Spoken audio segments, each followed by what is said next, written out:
பேசிட்டே போறாங்க. இல்ல எங்க 2 பேருக்குள்ள ஒரு சின்ன பிரச்சனை அதான். அப்பவே ஃபோன் பண்ணப்போ ரொம்ப டல்லா பேசுனியா?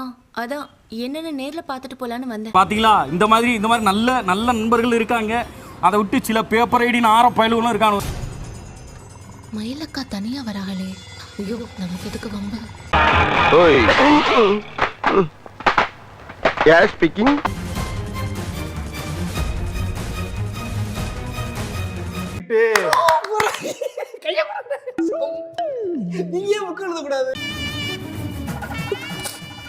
இனிமே என்னால யாரும் கஷ்டப்பட வேண்டாம். போட மாட்டேங்கிறான். நான் போறேன்டா, இந்த ஊரை விட்டே போறேன்டா. டேய் திரு மீனா அக்கா இறங்குங்க. விட்டுருங்க தனியா போய் தொலைட்டோம். விட்டுருங்க.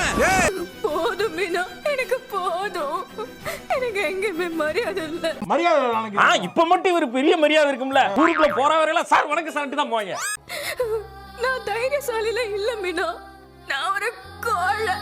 பாவங்க ரொம்ப லைட்டா ஒரு சின்ன பீஸ் கொடுத்துக்கலாம். அப்படிலாம் விடக்கூடாதுங்க. இந்த நாய் இது பார்த்தா அதை பார்த்தா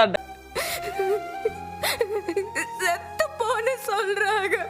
நான் பாட்டுக்கு என் வாழ்க்கையை வாழ்ந்துகிட்டு இருந்தேன். கிரிக்கெட் என் வாழ்க்கையை சுனாமி மாதிரி அடிச்சிட்டு போயிருச்சு. அவங்க மேல பழைய போட்டு அவங்கள பத்தி தப்பா பேசி என்கிட்டயே வா சொல்லி கொடுக்குற மாதிரி சொல்லி கொடுத்து உன் கவுண்ட்டை முடிச்சுட்டு போறதுக்கு நிக்கிற நீ. குற்ற உணர்ச்சி மனச போட்டு அரிக்குது மீனா. என் பேர் எழுதுங்க. உங்க பேரா? என் பேர் எழுதுங்க சார். நீ யாருன்னு எனக்கு தெரியும். என்ன சரியில்ல, அதெல்லாம் ஒண்ணும் இல்ல. நீ ஒரு மாதிரி குஷியாத்தான் இருக்க. எங்களுக்கு ஒண்ணும் தெரியல. என்ன போயிருந்தல, உங்களுக்கு எல்லாம் ஷாப்பிங் பண்ண நான் வாங்கிட்டு வந்ததா உங்ககிட்ட கொடுக்க போறேன்ற சந்தோஷம் தான். ரொம்ப குஷியோ? லவ் ஓகே ஆயிடுச்சுல? உனக்கு ஓகே ஆயிடுச்சு, எனக்கு ஓட்டை ஆயிடுச்சு.